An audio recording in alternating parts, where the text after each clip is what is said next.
Good evening. Urmila Devi PG college से मैं Rajneesh Pandey BA प्रथम वर्ष के छात्र छात्राओं को इकोनॉमिक्स फर्स्ट पेपर में एक नए टॉपिक जिसका नाम है काइंड्स ऑफ यूटिलिटी या उपयोगिता के भेद या प्रकार के बारे में पढ़ाएंगे। पिछले लेक्चर में हम लोगों ने उपयोगिता की meaning, definitions, characteristics and measurement के बारे में पढ़ा। अर्थात उपयोगिता क्या है, उसकी परिभाषाएं क्या हैं, उसकी विशेषताएं क्या हैं, उसको मापा जा सकता है, उसके मापने की कौन कौन से दृष्टिकोण हैं, अप्रोच हैं, इसके बारे में हम लोगों ने अध्ययन किया। आज इस लेक्चर में हम लोग अध्ययन करेंगे काइंड्स ऑफ यूटिलिटी अर्थात उपयोगिता के प्रकार या भेद। तो आइए हम लोग देखते हैं कि उपयोगिता के कितने प्रकार होते हैं या उपयोगिता के कितने भेद हैं। तो उपयोगिता को दो भागों में बांटा जा सकता है। मुख्य रूप से उपयोगिता को दो भागों में बांटा जा सकता है, या कह लीजिए कि उपयोगिता के दो प्रकार हैं। पहला जो है इसका नाम है फर्स्ट सीमांत उपयोगिता।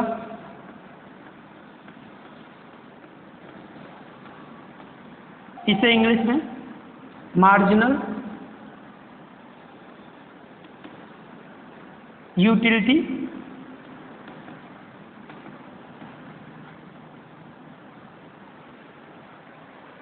और दूसरा जो है उसको हम बोलते हैं कुल उपयोगिता।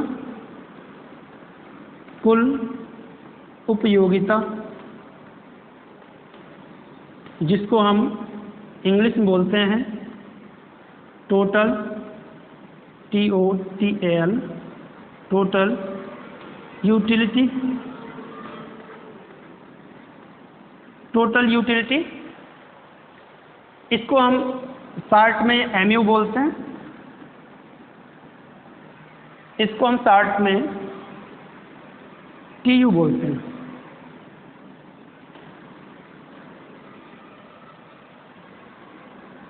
तो उपयोगिता के मुख्य रूप से दो भेद होते हैं। उपयोगिता के दो प्रकार होते हैं, या उपयोगिता को दो भागों में बांटा जा सकता है, एक सीमांत उपयोगिता और एक कुल उपयोगिता। हालांकि कुछ अर्थशास्त्रियों ने जो है उपयोगिता के तीन भाग बताए हैं, और तीसरा जो भाग है, तीसरे का जो नाम है उसका नाम है औसत उपयोगिता। औसत उपयोगिता जिसको एवरेज यूटिलिटी या AU बोलते हैं।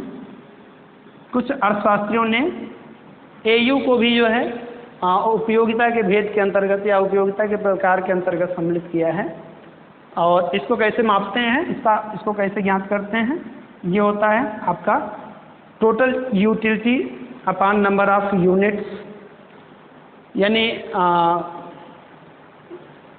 टोटल यूटिलिटी अर्थात कुल उपयोगिता बटे number of units of consumption, उपभोग की इकाइयों की संख्या या उपभोग की इकाइयाँ या उपभोग की कुल इकाइयाँ, total number of consumption, total units of consumption यानी उपभोग की कुल इकाइयाँ। तो आपका कुल उपयोगिता में जब हम कुल इकाइयों से जो है भाग दे देते हैं तो औसत उपयोगिता आ जाता है। मान लीजिए कुल उपयोगिता जो है 20 है और उपभोग की जो इकाइयाँ हैं मान लीजिए 4 हैं। कुल इकाइयाँ कितनी हैं? 4 है। 4 इकाइयों का हमने उपभोग किया, तो ऐसी स्थिति में जो AU होगा वो कितना हो जाएगा? 5 हो जाएगा। इस तरीके से टोटल यूटिलिटी में जो हमारी उपभोग की इकाइयाँ होती हैं उससे जब हम भाग दे देते हैं तो हमारा AU निकल आता है। लेकिन मुख्य रूप से जो हम बात करते हैं इम्पोर्टेंस जो है सबसे अधिक जो है इन दोनों का ही है, दो का महत्व है, इस दोनों का अधिक महत्व है। इसलिए जो है हम उपयोगिता के भेद के अंतर्गत विशेष रूप से मुख्य रूप से हम सीमांत उपयोगिता और कुल उपयोगिता के बारे में ही अध्ययन करते हैं। लेकिन ये भी जानते रहिए कि कुछ अर्थशास्त्रियों ने जो है एयू को भी जो है इसके अंतर्गत सम्मिलित किया है। लेकिन हम लोग जो है यहाँ पर मुख्य रूप से उपयोगिता के दो भेद के बारे में पढ़ेंगे, एक सीमांत उपयोगिता और दूसरा कुल उपयोगिता, marginal utility and total utility. आइए हम बात करते हैं सीमांत उपयोगिता के बारे में। तो सीमांत उपयोगिता क्या है? तो सीमांत उपयोगिता के बारे में हम बात करें, किसी भी वस्तु के उपभोग के अंतिम इकाई को सीमांत इकाई कहते हैं और सीमांत इकाई से प्राप्त उपयोगिता को सीमांत उपयोगिता कहते हैं। फिर सुन लीजिए, किसी भी वस्तु के उपभोग के अंतिम इकाई को सीमांत इकाई कहते हैं और सीमांत इकाई से प्राप्त होने वाली उपयोगिता को सीमांत उपयोगिता कहते हैं। दूसरे शब्दों में, जब कोई उपभोक्ता उपभोग करता है तो उसके उपभोग में यदि उसके उपभोग की इकाई में हम वृद्धि कर दें, एक इकाई वृद्धि कर दें, तो एक इकाई के वृद्धि से उसकी कुल उपयोगिता में जो वृद्धि होती है उसी को क्या कहते हैं? सीमांत उपयोगिता कहते हैं। उपभोक्ता द्वारा उपभोग के एक अतिरिक्त इकाई में वृद्धि करने से जो कुल उपयोगिता में वृद्धि होती है उसी को क्या कहते हैं? सीमांत उपयोगिता कहते हैं। सीमांत उपयोगिता को हम गणितीय सूत्र के रूप में भी लिख सकते हैं, अर्थात MU n equal to TUN minus TUN minus 1।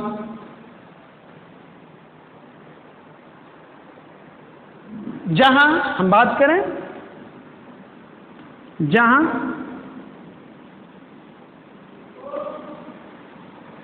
MUN क्या है? MUN equal to n, MUN की यदि हम बात करें तो MUN क्या है? आपका NV इकाई, NV इकाई, NV इकाई की सीमांत उपयोगिता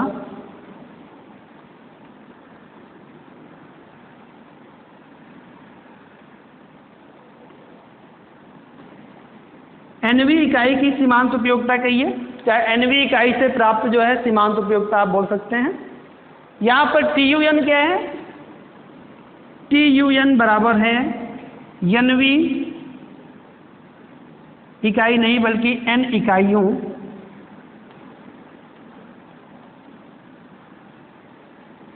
से या N इकाइयों की आप बोल सकते हैं, N इकाइयों की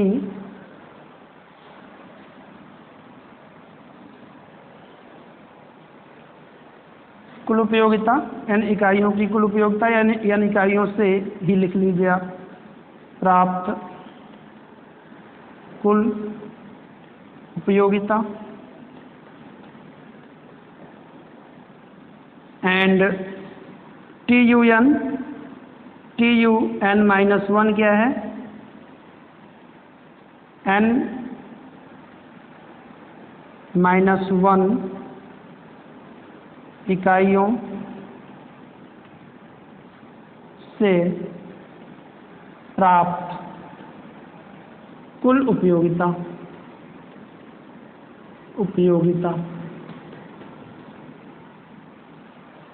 MUN NV इकाई की सीमांत उपयोगिता, TUN क्या है? N इकाइयों से प्राप्त कुल उपयोगिता और N माइनस 1 TUN-1 क्या है? n-1 इकाइयों से प्राप्त कुल उपयोगिता।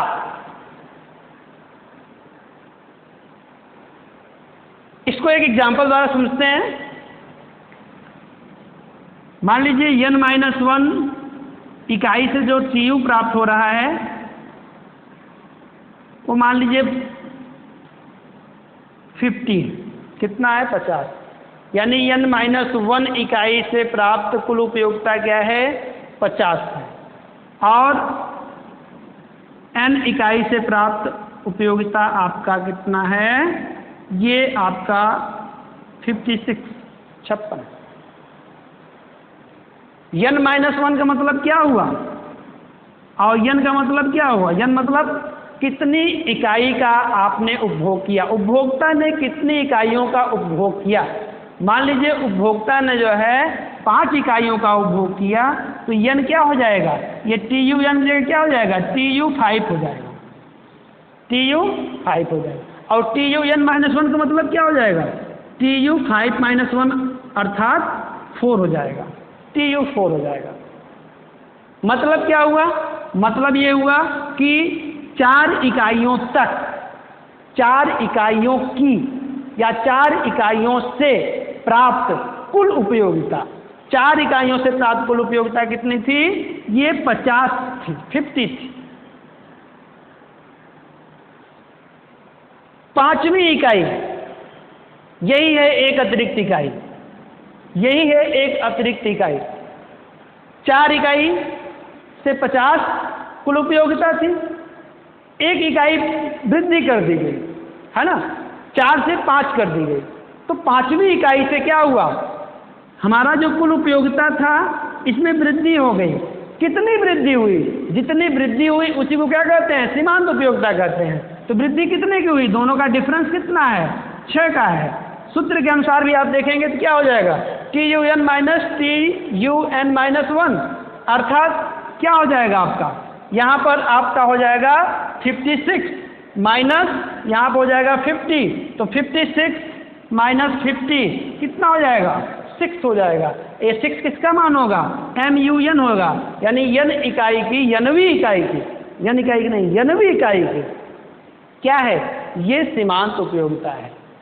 n इकाई और n वीं इकाई में अंतर होता है, 5 इकाइयों की और 5वीं इकाई का अंतर होता है, ठीक ना। 5 रोटी आप खा रहे हैं और 5वीं रोटी खा रहे हैं में अंतर होता है ना, क्योंकि वी का मतलब केवल यूनिट से होता है, 1 से होता है। जैसे आप पहली रोटी खा रहे हैं तो 1 रोटी हुआ, दूसरी रोटी खा रहे हैं तो भी क्या है? 1 ही है, तीसरी रोटी खा रहे हैं तो भी क्या है? 1 ही है। लेकिन गिनती में क्या है? टोटल गिनती करेंगे तो क्या हो जाएगा? 3 रोटी हो जाएगा। लेकिन वो रोटी जो आप खा रहे हो क्या है? उसका नाम तीसरी है। तीसरी का मतलब केवल उसी से मतलब है और उसके पहले से मतलब नहीं है। चौथी रोटी खा रहे हैं तो केवल वही 1 रोटी चौथी से मतलब है, बाकी शुरू के 3 रोटियों से कोई मतलब नहीं है। यही वी का मतलब होता है ना। यानी आपका यहाँ पे n वी का मतलब यही हुआ कि n वीं इकाई से जो सीमांत उपयोगिता प्राप्त होगी, यानी यहाँ पे हम n कितना है? 5 है, तो 5वीं इकाई से कितनी सीमांत उपयोगिता प्राप्त होगी? उसके लिए क्या करना पड़ा कि 5वीं इकाई से कुल उपयोगिता जो प्राप्त हुई और उसके पहले, है ना, जो आपकी चौथी इकाई थी उससे जो कुल उपयोगिता प्राप्त हुई, दोनों को हमने माइनस कर दिया, डिफरेंस निकाल दिया। जो 6 आया ये क्या हो जाएगा? ये MU5 हो जाएगा, यानी 5वीं इकाई से सीमांत उपयोगिता आपको मिल जाएगी। बात क्लियर हुई?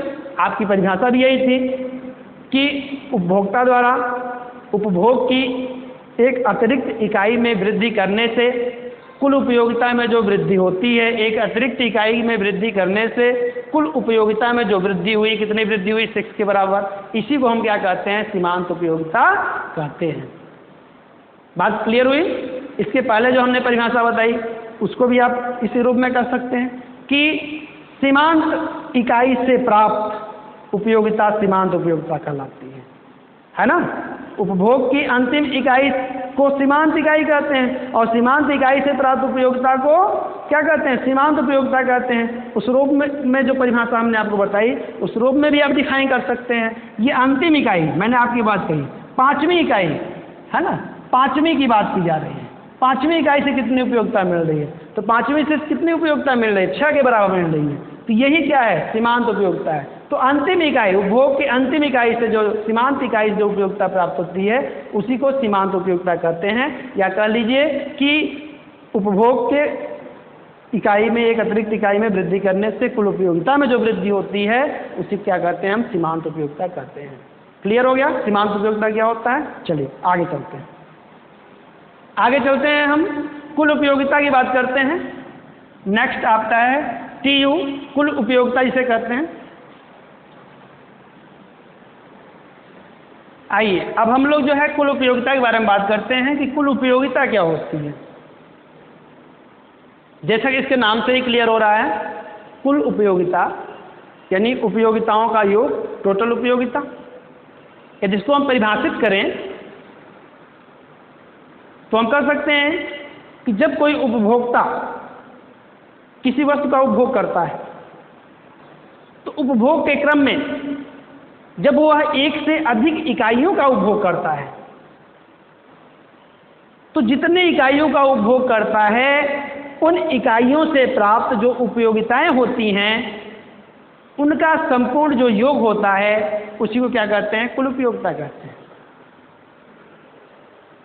अर्थात फिर समझ लीजिए कि यदि उपभोक्ता एक से अधिक इकाइयों का उपभोग करता है तो इन इकाइयों से जो उपयोगिता प्राप्त होती है उसका कुल योग क्या कहलाता है, ये जो है कुल उपयोगिता कहलाता है। दूसरे शब्दों में कुल उपयोगिता सीमांत उपयोगिताओं का योग होता है।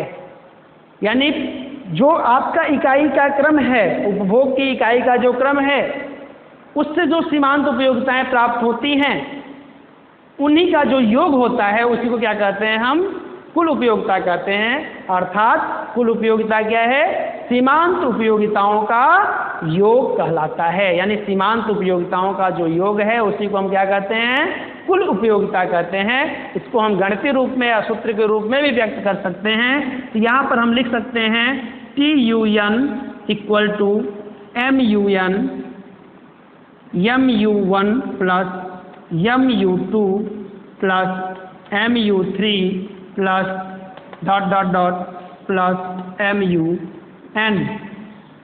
नीचे हम लिख दे रहे हैं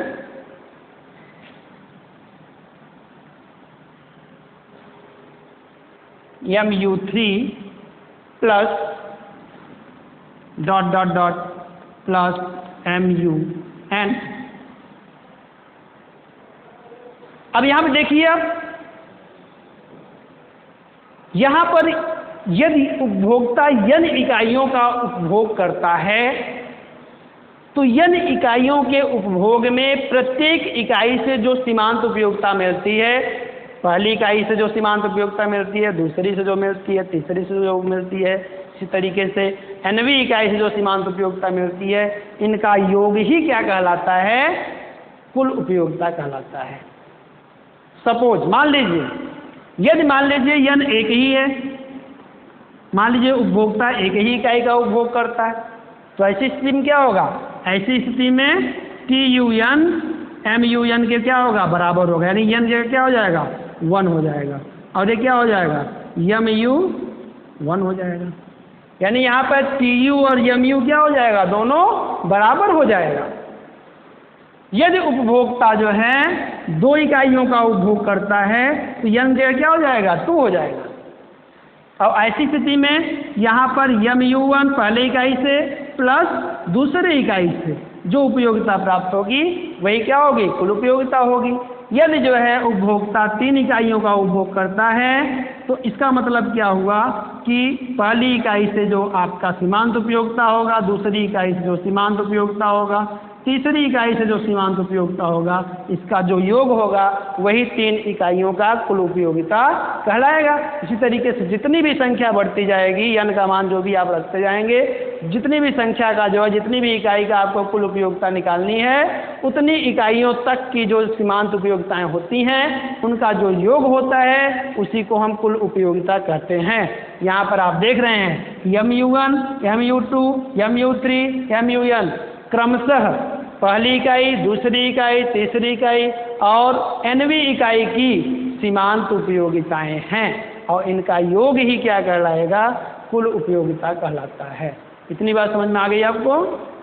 तो यहाँ पर हमने आपको क्लियर कर दिया कि सीमांत उपयोगिता क्या होता है और इसको कैसे हम ज्ञात कर सकते हैं, और कुल उपयोगिता क्या होता है और इसको हम कैसे ज्ञात कर सकते हैं। यहाँ पर हमने आपको बताया इस तरीके से, है ना। यहाँ पर और भी एग्जाम्पल आप ले सकते हैं, यहाँ पर इसका मान भी रख सकते हैं। पहली इकाई से कितना सीमांत उपयोगिता मिल रहा है, मान लीजिए 20 मिल रहा है तो यहाँ 20 हो जाएगा, है ना। तो MU 20 है तो TU भी क्या हो जाएगा, 20 हो जाएगा। यहाँ पर मान लीजिए इससे 20 मिल रहा है, इससे 15 मिल रहा है, तो 20 और 15 कितना हो जाएगा, 35 हो जाएगा।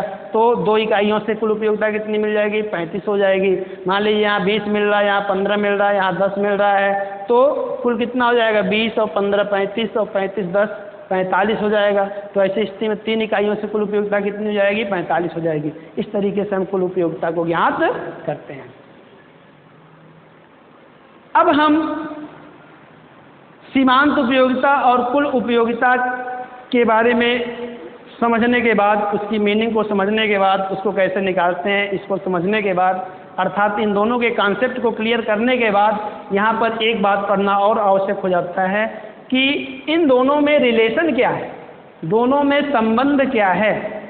MU TU, क्योंकि ये भी क्या है, उपयोगिता है, और ये भी क्या है, उपयोगिता है। दोनों ही क्या है, उपयोगिता के प्रकार हैं, इसलिए इन दोनों में क्या होगा, कुछ न कुछ संबंध होगा। तो कौन सा संबंध है, क्या संबंध है दोनों में, इस पर भी चर्चा करना आवश्यक है। तो आइए अब हम लोग चर्चा करेंगे कि MU और TU अर्थात मार्जिनल यूटिलिटी और टोटल यूटिलिटी में क्या रिलेशन है। तो रिलेशनशिप की बात हम करेंगे। आइए हम आगे इसके संबंध के बारे में बात करते हैं।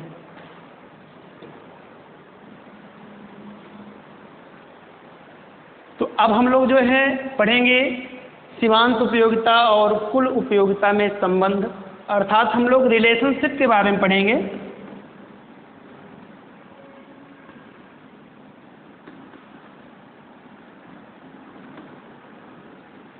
relationship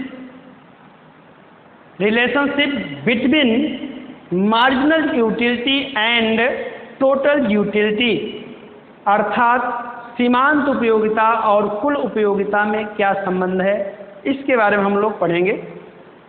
तो चलिए शुरू करते हैं। सीमांत उपयोगिता और कुल उपयोगिता में घनिष्ठ संबंध है। सीमांत उपयोगिता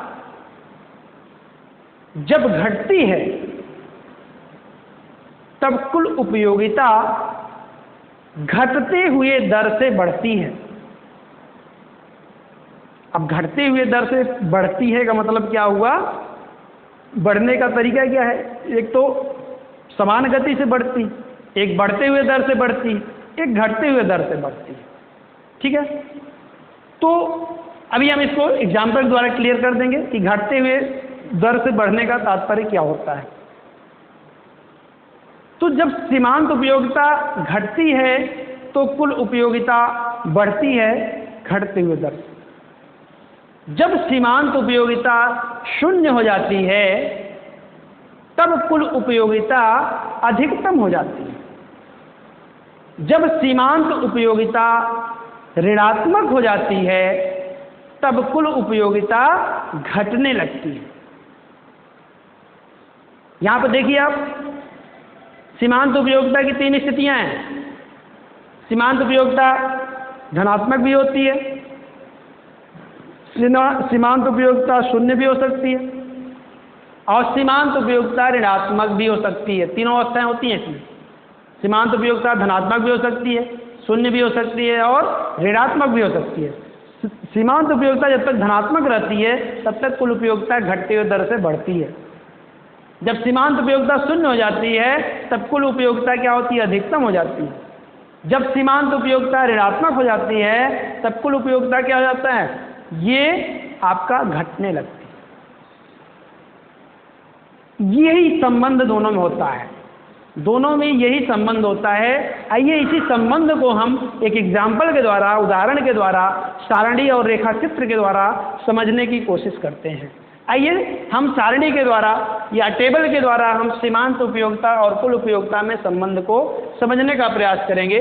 तो सारणी के द्वारा जो है हम एक सारणी टेबल लेते हैं। टेबल में हम कोई एक वस्तु लेंगे, सपोज मान लीजिए रोटी का हम उपभोग कर रहे हैं, तो यहाँ पे रोटियों की संख्या हो जाएगी, रोटियों की संख्या या इकाई भी आप बोल सकते हैं। यहाँ पर आप सीमांत उपयोगिता, उपयोगिता, यहाँ पर कुल उपयोगिता, कुल उपयोगिता,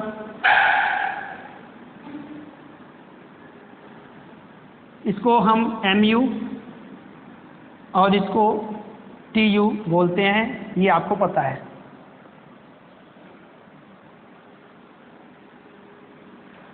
आइए, ये हमारा एग्जाम्पल जो है, इसमें मान लीजिए जो है कोई उपभोक्ता 6 रोटियों का उपभोग करता है, 1, 2, 3, 4, 5 और 6। ये पहली रोटी, दूसरी रोटी, तीसरी रोटी, चौथी रोटी, 5वीं रोटी और 6वीं रोटी का मान लीजिए कि कोई उपभोक्ता है और वह 6 रोटियों का उपभोग करता है, अर्थात 6 रोटियां खाता है। तो ऐसी स्थिति में आप देखेंगे कि मान लीजिए कि पहली रोटी से उसको 16 उपयोगिता, जो सीमांत उपयोगिता प्राप्त होती है वो 16 प्राप्त होती है, 16 होती है। दूसरे से मान लीजिए उसको सपोज मान लीजिए दूसरे से उसको 12 प्राप्त होती है। तीसरे से मान लीजिए 8 प्राप्त होती है, चौथे से 4 प्राप्त होती है, 5वें से 0 प्राप्त होती है, 6वें से -4। ये हमने एक एग्जाम्पल लिया है, ये कोई फिक्स आंकड़े नहीं है, ये जो नंबरिंग है आप अपने ढंग से बदल सकते हैं, लेकिन इसका जो क्रम होता है वो घटता हुआ होता है। सीमांत उपयोगिता घटती हुई होती है, इसको आपको ध्यान में रखते हुए आपको जो भी डिजिट लेना है आप इसको बदल के भी लिख सकते हैं। ठीक है, तो हमने यहाँ पे लिया कि पहले से 16, दूसरे से 12, तीसरे से 8, चौथे से 4, 5वें से 0, 6वें से -4 जो है क्या प्राप्त हो रहा है, सीमांत उपयोगिता प्राप्त हो रहा है। अब हम यहाँ से कुल उपयोगिता ज्ञात कर सकते हैं। पहले रोटी से 16 आपको 16 इकाई के बराबर, 16 के बराबर सीमांत उपयोगिता प्राप्त होती है। तो आप फार्मूला याद करिए, कौन सा? TU निकालने के लिए क्या फार्मूला था? TUN बराबर MU1 + MU2 + MUN। ये फार्मूला याद है आपको? अभी मैंने आपको बताया MUN। इस फार्मूले से ध्यान दीजिए कि हमें पहले इकाई का निकालना है, यानी 1 होगा तो हमारा जो टोटल यूटिलिटी होगी क्या होगी, MU1 के बराबर होगा। तो MU1 क्या है, 16 है, इसलिए क्या हो जाएगा, TU भी 16 हो जाएगा। अब यहाँ पे दूसरी इकाई का निकालना है TU, तो ऐसी स्थिति में क्या होगा, TU2 हो जाएगा। जब 2 यहाँ हो जाएगा तो MU1 + MU2, यानी MU1 कितना है 16 + MU2 कितना है 12, दोनों को ऐड कर लेंगे, जोड़ लेंगे, कितना हो जाएगा 6 2 8 और 1 1 2, यानी कितना हो गया 28 हो गया। ये कितना हो गया 28, 16 और 12 कितना हो गया 28। अब हम तीसरी इकाई का TU निकालेंगे, तो तीसरी इकाई का TU मतलब TU3 हो जाएगा। TU3 का मतलब क्या हुआ कि MU1 + MU2 + MU3, MU1 + MU2 + MU3, तीनों को MU को जोड़ेंगे तो 16 12 और 8 कितना हो जाएगा 28 हो ही गया था यहाँ तक। 28 और 8 कितना हो जाएगा 36 हो जाएगा।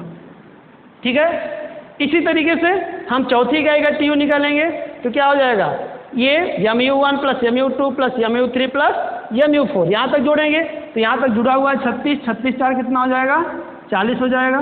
और यहाँ पर आप 5 इकाइयों का निकालेंगे, Tu5 निकालेंगे तो 40 में 0 जोड़ेंगे तो कितना हो जाएगा 40 ही आएगा। इसी तरीके से आप छठवीं इकाई के लिए निकालेंगे Tu तो क्या हो जाएगा, यहाँ पर आप देखेंगे कि ये माइनस हो जाएगा तो 40 क्या हो जाएगा, आप देखिए यहाँ पे 40 प्लस, चूँकि हम ऐड करेंगे 16 plus 12 plus 8 plus 4 plus 0 plus -4 तो यहाँ तक कितना हो गया था 40 प्लस -4 तो -4 जब हुआ तो यहाँ पे प्लस और माइनस दोनों चिन्ह एक साथ है तो जब भी दो सिंबल एक साथ होते हैं तो दोनों क्या होता है, यहाँ पे मल्टीप्लाई हो जाता है, गुणा हो जाता है। तो प्लस और माइनस से क्या होगा, गुणा हो जाएगा। तो ऐसी स्थिति में प्लस माइनस का गुणा जो होता है माइनस होता है, तो ये क्या हो जाएगा माइनस हो जाएगा। हम यहाँ पे क्या कर रहे हैं, जोड़ रहे हैं, लेकिन हो क्या गया घटाना, तो 40 में से 4 घट जाएगा, कितना हो जाएगा ये 36 हो जाएगा। तो यहाँ पे जो Tu है कितना हो गया 36 हो गया। ठीक है, आइए हम इस सारणी के बारे में समझते हैं। ये सारणी क्या संबंध बताता है, यहाँ पे ध्यान से देखिए कि mu क्या हो रहा है, घट रहा है। देख रहे हैं 16 से 12, 12 से 8, 8 से 4, 4 से 0 घट रहा है। तो ऐसी स्थिति में आप देखिए Tu क्या हो रहा है, बढ़ रहा है। 16 से 28, 28 से 36, 36 से 40 है ना, फिर ये 40 होकर अधिकतम हो गया, यहीं पर रुक गया है ना। तो यहाँ पे क्या हो रहा है, जब ये घट रहा है तो ये बढ़ रहा है। एक संबंध, पहला संबंध क्या हुआ कि mu घटेगा तो Tu क्या होगा, बढ़ेगा। घटते हुए दर से वृद्धि का मतलब यही हुआ, इसमें जो वृद्धि का दर है क्या है, देखिए अब घट रहा है, घटते हुए दर में हो रहा है। यहाँ पे 16 था, यहाँ पे जो वृद्धि हुई कितने की हुई, केवल 12 की वृद्धि हुई, 16 12 28 हुआ। यहाँ पे जो वृद्धि हुई कितने की हुई, केवल 8 की हुई, 28 और 8 16 36 हुआ। यहाँ पे वृद्धि कितने की हुई, 4 की हुई, 36 से 40 में 4 की वृद्धि हुई, 36 4 40। तो जो वृद्धि का दर है वो क्या है, वो घट रहा है, घटता हुआ है, इसीलिए हम कहते हैं घटते हुए दर से वृद्धि हो रही है। तो आप देखिए कि mu में कमी होने से Tu क्या हो रहा है, बढ़ रहा है, पहला संबंध। दूसरा संबंध, जब mu घटते घटते क्या हो जा रहा है, एक स्थिति आती है 5वीं इकाई का, आप देखेंगे 4वीं इकाई तक घट रहा है, 5वीं इकाई देखिए घटते घटते क्या हो रहा है, शून्य हो जा रहा है। तो 5वीं इकाई पर जो है जब ये mu शून्य हो जा रहा है तो ऐसी स्थिति में Tu जो है क्या हो जा रहा है, ये अधिकतम हो जा रहा है, मैक्सिमम हो जा रहा है। और 6वीं इकाई पर आप देखेंगे जब mu शून्य हो गया तो अब 6वीं इकाई का जब आप उपभोग करते हैं तो ऐसी स्थिति में mu क्या हो जाता है, ऋणात्मक हो जाता है, निगेटिव हो जाता है। तो यहाँ पे कितना हो गया, ये ऋणात्मक हो गया। तो ऐसी स्थिति में आप देखिए कि mu जो Tu जो बढ़ रहा था, कुल उपयोगिता जो बढ़ रही थी, अब क्या हो गई, ये घटने लगी, है ना। तो ये संबंध क्या हो गया कि जब सीमांत उपयोगिता ऋणात्मक हो जाती है तो कुल उपयोगिता क्या हो जाती है, घटना शुरू कर देती है, घटने लगती है। तो 3 संबंध, जब ये धनात्मक है तो इसमें क्या हो रहा है, वृद्धि हो रही है। जब ये शून्य हो रहा है तो ये क्या हो जा रहा है, अधिकतम हो जा रहा है। जब ये ऋणात्मक है तो ये क्या हो जा रहा है, ये घटना शुरू कर दे रहा है। तो ये जो है संबंध तीनों में पाया जाता है, जो अभी हमने आपको समझाया, और वही चीज़ हमने यहाँ पे इस सारणी के द्वारा, उदाहरण के द्वारा स्पष्ट किया। इसी बात को हम रेखा चित्र के द्वारा भी स्पष्ट कर सकते हैं। तो आइए हम रेखा चित्र के द्वारा भी इसको समझने का प्रयास करें। रेखा चित्र के द्वारा, रेखा चित्र द्वारा स्पष्टीकरण करते हैं। अब देखिए रेखा चित्र की जब हम बात करते हैं तो ये चतुर्थांश होते हैं, इसके बारे में आप जान लीजिए। ये x एक्सिस होता है, ये y एक्सिस, सॉरी ये y एक्सिस होता है, ये x डैश एक्सिस होता है और ये y डैश एक्सिस होता है। x डैश ये क्या है, ये क्षैतिज है ना, ये क्या है, क्षैतिज है, हॉरिजॉन्टल है। और ये क्या है, वर्टिकल है, ये जो है ऊर्ध्वाधर है, y डैश। तो ये जो y डैश होता है, ऊर्ध्वाधर जो होता है, इसको हम y अक्ष बोलते हैं, और जो क्षैतिज होता है इसको हम x अक्ष बोलते हैं। इसमें 4 अक्षांश बनते हैं। ये पहला चतुर्थांश, क्योंकि 4 अक्षांशों में बटा हुआ है ना, इसलिए चतुर्थांश इसको बोलते हैं। तो पहला चतुर्थांश, दूसरा चतुर्थांश, तीसरा चतुर्थांश और ये चौथा चतुर्थांश, 4 चतुर्थांश होते हैं। यहाँ पर जो आप देख रहे हैं चौराहा की तरह है, ये चौराहा है। यहाँ से आप इधर जाएं, चाहे इधर जाएं, चाहे इधर जाएं, चाहे इधर जाएं, किसी भी दिशा में जा सकते हैं। ये जो होता है इसी को हम मूल बिंदु बोलते हैं। क्या बोलते हैं? मूल बिंदु बोलते हैं इसको। और मूल बिंदु का जो निर्देशांक होता है वो 0 0 होता है। यहाँ पे हम क्या होते हैं? 0 0 होते हैं, 0 पर हम खड़े हैं। अब यहाँ से हम किधर भी जाएंगे, इधर जाएं, इधर जाएं, कहीं जाएं, तो वहाँ से हमारा जो निर्देशांक होता है वो बढ़ना शुरू कर देता है। यहाँ से यदि हम 0 से x अक्ष पे चलते हैं दाईं तरफ, तो ये धन दिशा होता है, पॉजिटिव होता है। यहाँ पे जितने भी आपके वेरिएबल्स होंगे, जितने भी यहाँ पे आप चरों को प्रदर्शित करेंगे, तो कैसे होंगे? वो धनात्मक होंगे। और y अक्ष पर आप चलेंगे ऊपर तरफ, ये भी क्या होगा? धन दिशा होगा। यहाँ पर भी सभी संख्याएं क्या होंगी? धनात्मक होंगी। x अक्ष पर यदि आप बाईं तरफ चलना चाहते हैं, तो ये सारी संख्याएं यहाँ पे आपको ऋणात्मक शो करेंगी। और आप y अक्ष पे नीचे की तरफ चलेंगे तो सभी जो संख्याएं होंगी वो ऋणात्मक शो करेंगी। तो x अक्ष पे धन दिशा में चलना है तो दाईं तरफ चलें, और x अक्ष पे हमें ऋण दिशा में चलना है तो बाईं तरफ चलेंगे। y अक्ष पे हमें धन दिशा में चलना है तो ऊपर चलेंगे, और y अक्ष पे हमको ऋण दिशा में चलना है तो नीचे की तरफ चलेंगे। तो इसलिए इसका जो निर्देशांक होता है प्लस प्लस करके होता है, यानी ये और ये इस तरीके से x अक्ष प्लस है और y अक्ष भी प्लस है। यहाँ पर हम बात करें तो x अक्ष क्या होता है? पहले x को लिखते हैं तब y को लिखते हैं। x क्या है? माइनस है, और ये क्या है? y प्लस है। ये माइनस प्लस हो जाएगा। यहाँ पर क्या है? ये भी माइनस, ये भी माइनस, इसलिए माइनस माइनस इसका निर्देशांक होगा। यहाँ पर जो है ये x आपका प्लस है, जबकि ये क्या है? माइनस है, इसलिए इसका निर्देशांक प्लस माइनस होगा। तो ये दोनों आपके जो फैक्टर हैं, दोनों जो आपके राशियाँ हैं, ये दोनों धनात्मक हैं। तो हम एक को x अक्ष पे रखेंगे, एक को y अक्ष पे। एक जो है आपका दाईं दिशा में, एक जो है ऊपर दिशा में। यदि आपका जो है एक माइनस एक प्लस है ना, तो हम इस अक्ष पे और इस अक्ष पे रखेंगे। दोनों माइनस है तो इस अक्ष पे रखेंगे, और एक जो है आपका प्लस एक माइनस है तो इस अक्ष पे और इस अक्ष पे रखते हैं। ठीक है। तो हमारा जो इकोनॉमिक्स में जो हम प्रयोग करते हैं, धनात्मक चरों का प्रयोग करते हैं, इसलिए x अक्ष और y अक्ष का ही हम प्रयोग करते हैं। कभी आवश्यकता पड़ती है तो हम y डैश का भी जो है प्रयोग कर लेते हैं। ठीक है ना। तो आवश्यकता अनुसार हम इसका या इसका भी प्रयोग कर सकते हैं, लेकिन ज़्यादातर हम x अक्ष और y अक्ष का ही प्रयोग करते हैं, जो कि धन दिशा वाला होता है। ठीक है। तो आइए हम जो है रेखा चित्र के द्वारा जो है इसको समझने का प्रयास करते हैं।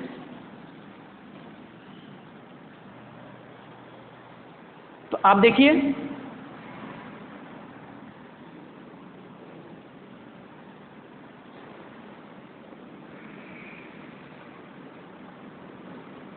देखिए यहाँ पर ये x एक्सिस है, ये y एक्सिस है, और ये O है, मूल बिंदु है। ठीक है।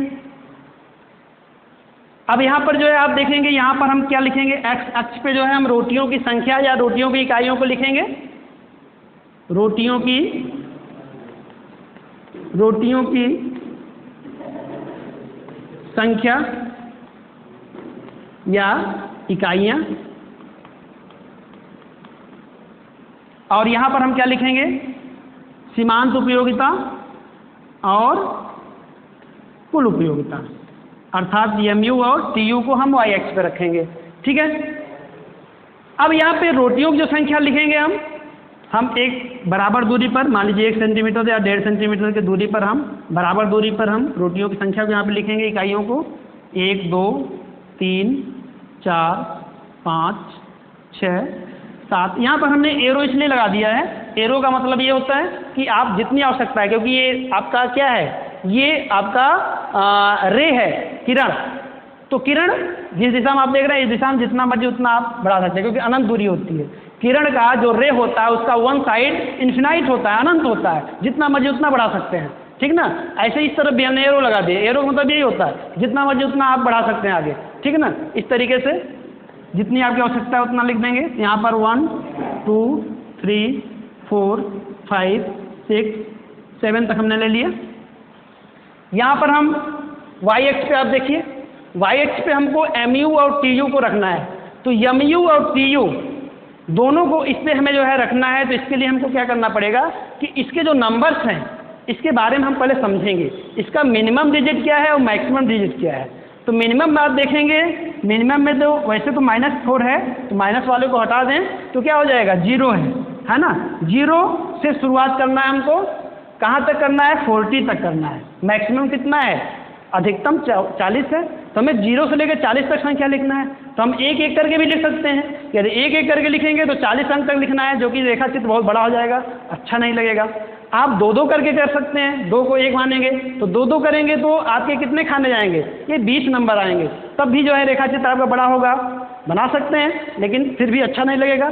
आप जो है यहाँ पे 4-4 का डिजिट रख सकते हैं, या 4-4 का रखते हैं तो 10 खाने बनेंगे, तो वो आपके लिए ज़्यादा सूटेबल रहेगा। तो हम 4-4 का मानते हैं, यहाँ पे 4 को 1 सेंटीमीटर बराबर हम 4 मान लेते हैं। 4 उपयोगिता बराबर 1 सेंटीमीटर या 1.5 सेंटीमीटर या 2 सेंटीमीटर, जो भी आपको, जैसा भी आपको पैमाना मानना है मान लीजिए, ठीक है ना। मान लीजिए हमने 1 सेंटीमीटर बराबर 4 उपयोगिता माना, तो हर 1 सेंटीमीटर पर 4-4 उपयोगिता हो जाएगा। तो 1, 2, 3, 4, 5, 6, 7, 8, 9,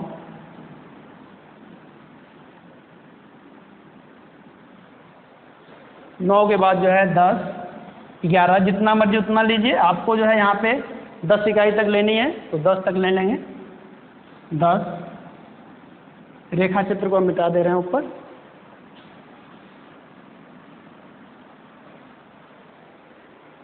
10 भी यहाँ नहीं लिखना है।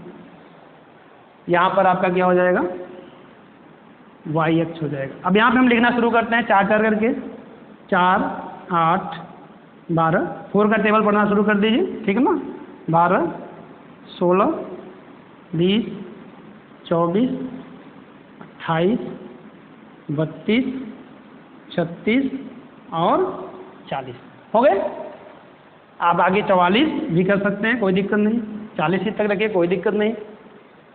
यहाँ पे हमने नीचे भी इसलिए बढ़ा दिया क्योंकि इसमें आप देखें कि एक डिजिट ऐसा है जो कि नेगेटिव है, और ये क्या है, सीमांत उपयोगिता है। सीमांत उपयोगिता, उपयोगिता को किस अक्ष पे हम रख रहे हैं, y अक्ष पे रख रहे हैं। तो y अक्ष पे हम ऋण वाली संख्या को कहाँ पे रखेंगे, हम मूल बिंदु से नीचे की तरफ रखेंगे, तो इसलिए हमने नीचे की तरफ जो है बनाया है। तो यहाँ पर आप लिख सकते हैं बराबर दूरी वही लेंगे, 4, 8 करके, -4, -8, ऐसे करके नीचे भी, क्योंकि हमको एक ही अंक तक जाना है, -4 तक ही, तो बहुत ज़्यादा लिखने की कोई आवश्यकता नहीं है। यहाँ नीचे आप y डैश करके भी लिख सकते हैं, या नहीं भी लिखेंगे कोई दिक्कत नहीं है, ठीक है। आइए अब हम रेखा चित्र को बनाने की कोशिश करते हैं। पहली इकाई, रोटी की पहली इकाई से आप देखेंगे कि सीमांत उपयोगिता कितनी प्राप्त हो रही है, 16। बहुत ही सावधानी से बनाना है, ब्लैक बोर्ड पे हम बना रहे हैं। 16, पहली इकाई से 16। आप देखिए 16 यहाँ पे है, और पहली इकाई कहाँ पे है, यहाँ पे है। तो आप यहाँ पे एकदम सीधे जाइए, यहाँ पर 16 मिल गया आपको। इस तरीके से आप इसको निशान कर दीजिए, ठीक है। दूसरी इकाई पे आप देख रहे हैं, पहले MU को क्लियर कर ले रहे हैं, फिर TU को एक एक करके क्लियर कर रहे हैं, क्योंकि दोनों को बनाना है हमको। तो MU दूसरी इकाई कितना है, 12 है, 12 है। तो आप देखिए दूसरी इकाई कहाँ है, यहाँ पे है। 12 कहाँ है, यहाँ पे है। तो आप देखिए यहाँ पे ऊपर जाएंगे इस तरीके से, और यहाँ जो है, यहाँ पर आप देख रहे हैं ना, यहाँ पर आप जाएंगे, ये बिंदु आपको मिल रहा है, 12 वाला मिल रहा है, ठीक है। फिर आगे चलते हैं, तीसरी इकाई पे आप देखिए MU कितना है, 8 है। तो MU आप देखिए तीसरे पर 8 कहाँ पे है, 8 यहाँ पे है। तो आप इसको आप देखिए यहाँ ऊपर की तरफ चलेंगे, है ना, यहाँ के आसपास आप देखिए ये लाइन आपका ये यहाँ पे आ रहा है। तो यहाँ पर जो है आप क्या करेंगे, 3 यहाँ से इसको हम और क्लियर करते हैं, थोड़ा तिरछा हो रहा है। बहुत ही सावधानी से बनाना है, नहीं तो चित्र आपका जो है गलत हो जाएगा, रेखा चित्र। बहुत ही सावधानी से, मतलब 1 पे कितना था, 16 था, तो एकदम सीधे जाना है, 16 के पास यहाँ पे बना देना है, ठीक है। 2 पे जाना है ऊपर, 12 है, ऊपर जाना है, यहाँ पर लगभग ये बन जाएगा, ठीक है। आप लोग कापी में अच्छे से बनाइएगा स्केल का प्रयोग करके। 3 रोटी पे कितना है, 8 है। 3 से आप ऊपर चलेंगे, 8 ये है, 3 ये है लगभग, ये आपका बन गया। इस तरीके से 4 पे कितना है, 4 पे 4 ही है।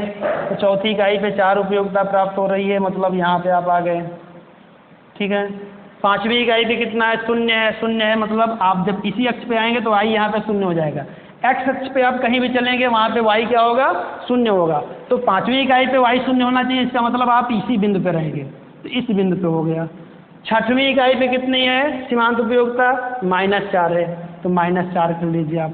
-4, 6 के नीचे -4 आपको मिलेगा, ये देखिए आपको ये यहाँ पे मिल रहा है -4, इसको बना लीजिए, ठीक है। अब इन बिंदुओं को क्रमशः आप स्केल से मिला लीजिए। इसको क्या करेंगे आप, मिला लेंगे, इसको इन बिंदुओं को आप क्या करेंगे, मिला लेंगे। इस तरीके से आप बिंदुवार जो है मिलाकर इसको जो है रेखा को थोड़ा आगे आप बढ़ा देंगे, क्योंकि इसका जो सीक्वेंस है ऐसे ही है, इसी तरीके से नीचे की तरफ जाएगा। ये कौन सा वक्र है, इसका नाम है marginal utility curve, MU curve है। अब MU वक्र हमको मिल गया, इस रेखा चित्र से हमको क्या मिल गया, MU वक्र मिल गया, सीमांत उपयोगिता वक्र मिल गया। अब हम कुल उपयोगिता वक्र की बात करेंगे, यहाँ पे इसको प्राप्त करने की बात करेंगे। तो यहाँ पे देखिए पहली इकाई से जो कुल उपयोगिता है कितना प्राप्त हो रहा है, 16 ही प्राप्त हो रहा है, तो यहाँ पे 16 पे ही रहेगा, यही बिंदु रहेगा। आगे चलते हैं, दूसरे इकाई पे कितना प्राप्त हो रहा है, 28। अब दूसरे पे 28 है, दूसरे पे 28 मतलब आपका ऐसे ऊपर तरफ चलेंगे और 28 कहाँ पे है, यहाँ पे है, यहाँ पे है, यहाँ पे टिक करेंगे इस तरीके से, ठीक है। और तीसरे पे हम चलेंगे, तीसरे से कितना 36 है, तीसरे पे हम ऊपर चलेंगे 36 की तरफ चलेंगे तो 36 कहाँ आपको मिलेगा, तीसरे पे 36 ये है, लगभग जो है आपका यहाँ पे मिलेगा, ठीक है, ये 36 हो गया। और चौथे पे कितना है आपका 40 है, तो चौथे पे मतलब ये हो गया आपका 40, इसी पे जो है हम चलेंगे 40 कहाँ पे मिलेगा आपको, ये 40 आपको मिल गया, ठीक है, 40 हो गया। 5वें पर भी आपका क्या है 40 है, तो 5वें पर भी आपका क्या हो जाएगा 40, मतलब लगभग ये हो जाएगा, इसी बिंदु पे हम रहेंगे, है ना, 40 पे ही रहेंगे। फिर 6वें पे कितना है 36 हो रहा है, 36 मतलब नीचे आ जाएंगे, 6वें पे 36 आ गए, मतलब इसके बराबर आ गए, इसके बराबर है ना, 36 यही है, ये हो गया। अब इन बिंदुओं को भी क्रमशः क्या कर देंगे, हम मिला लेंगे। अब यहाँ पे स्केल रखेंगे, इस बिंदु को इस बिंदु से मिलाएंगे, एक एक करके मिलाएंगे, इसको इससे मिलाएंगे, फिर इसको जो है इस बिंदु से मिलाएंगे, फिर इसको जो है इस बिंदु से मिलाएंगे, फिर इस बिंदु से इस बिंदु को मिलाएंगे, इस तरीके से स्केल रख के मिलाएंगे, फिर इसको इस तरीके से मिलाएंगे और इसको थोड़ा आगे बढ़ा देंगे, ये सीक्वेंस इस तरीके से बन जाएगा। ये जो वक्र प्राप्त हो रहा है इसको TU बोलते हैं, टोटल यूटिलिटी कर्व। यहाँ से हम इसको यहाँ से डॉट डॉट लाइन से मिला सकते हैं जी। ये आपका रेखा चित्र तैयार हो गया। अब इसमें मुख्य बातें क्या है, यहाँ पर आप देखिए,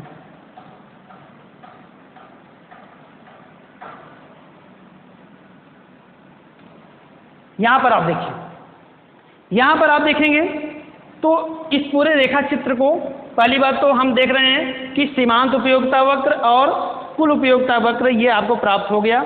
अब यहाँ पर हम कुछ बिंदुओं का नामकरण कर दें, यहाँ पर मुख्य बिंदुओं का, ये आपका इसको A लिख दें, यहाँ पर इसको हम 5 पर जो है हम इसको B लिख दें, और यहाँ पर इसको हम जो है C लिख दें, ABC।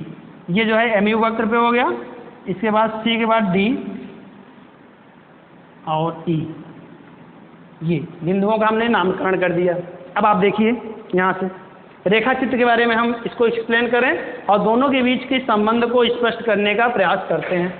अब यहाँ पे देखिए, जैसे जैसे उपभोक्ता जो है उपभोग की इकाइयाँ बढ़ाता है, पहली, दूसरी, तीसरी, चौथी, है ना, 5वीं, तो उपभोग की इकाइयों के वृद्धि के क्रम में क्या हो रहा है कि सीमांत उपयोगिता देखिए A से B तक क्या हो रहा है, घट रहा है, A से B तक घट रहा है।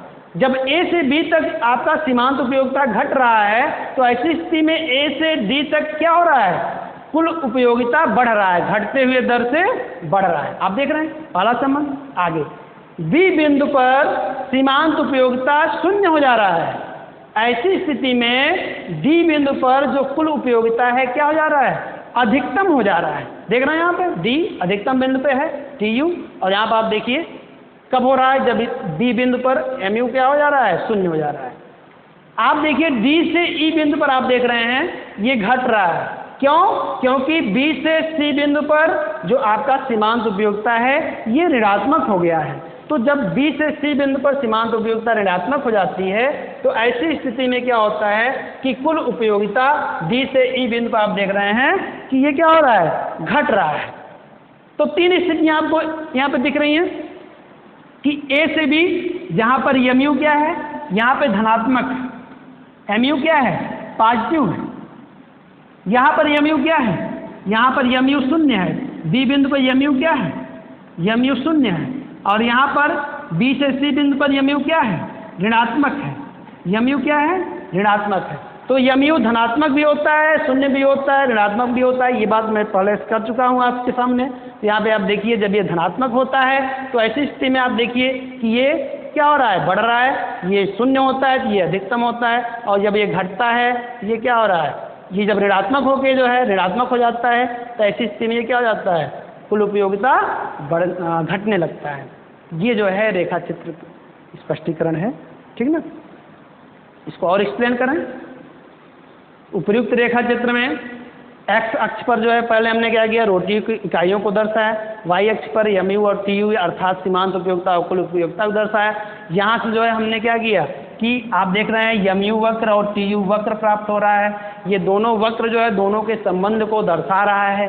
यहाँ पे आप देख रहे हैं A से B तक जो है ये घट रहा है तो A से D तक ये बढ़ रहा है। यहाँ पर B पर ये शून्य हो रहा है तो ये D पर क्या हो रहा है, अधिकतम हो जा रहा है। यहाँ ये B के नीचे जो है C तक हम बात करें तो ये ऋणात्मक हो गया। तो ये D से E क्या हो गया, ये आपका घटने लगा। तो ये जो है रेखा चित्र जो है दोनों के संबंध को स्पष्ट कर रहा है, ठीक है।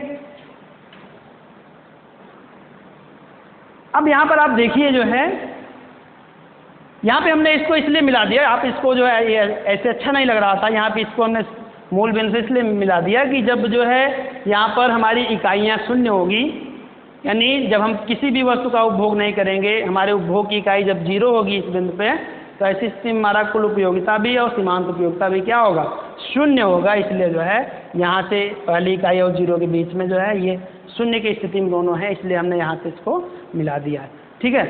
अब इसका जो फिगर है, इसका फिगर आप देखिए संक्षेप में, आप देखिए इसका फिगर एक आपके दिमाग में हो जाना चाहिए। इसका जो फिगर है इस तरीके से, इसका फिगर आप देखिए, आप एक इसका जो है फिगर इस तरीके से आप देख सकते हैं।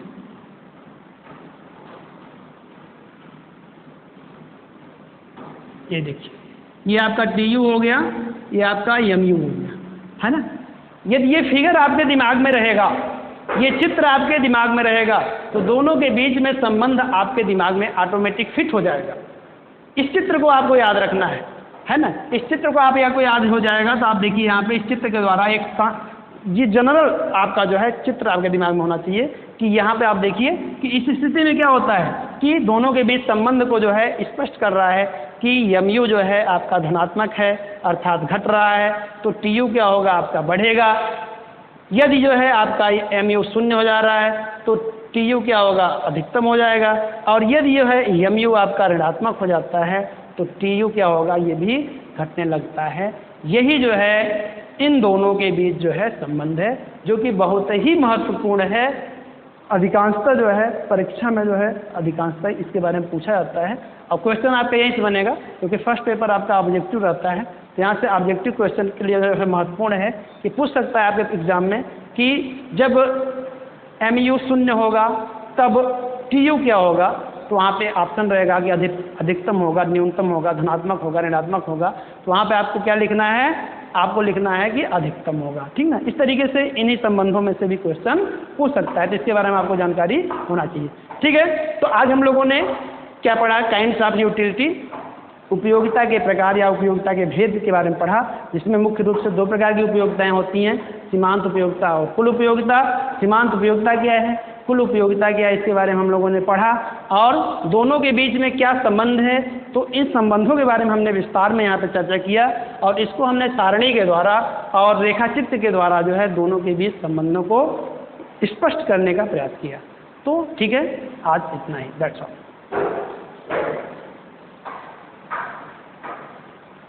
ये तो